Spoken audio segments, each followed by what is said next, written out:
Presented by AK recording studio अर्जुनहा चौराहा Kushinagar. Mix by Anil भोजपुरिया। DJ Kanchan Raj, DJ Kanchan Raj, DJ Kanchan Raj, DJ Kanchan Raj. नीम चौक चौसीमा वैशाली।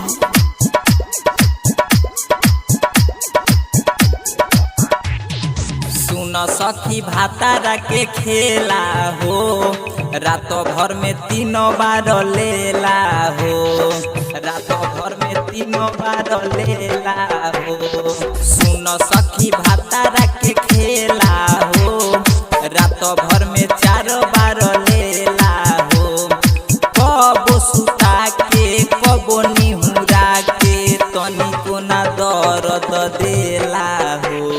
सुन सखी भातारा के खेला हो, रात भर में तीनों बार लेला हो, लेला हो। म्यूजिक डायरेक्टर कंचन राज, रात भर में तीनों बार नीम लेला चौक चौसीमा वैशाली।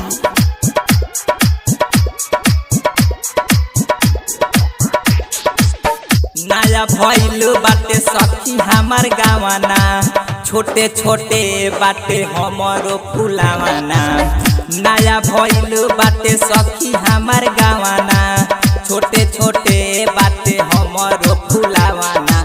रोजो रोजो करेला झमेला हो, रोजो रोजो करेला झमेला हो। रात भर में तीनों बार लेला हो।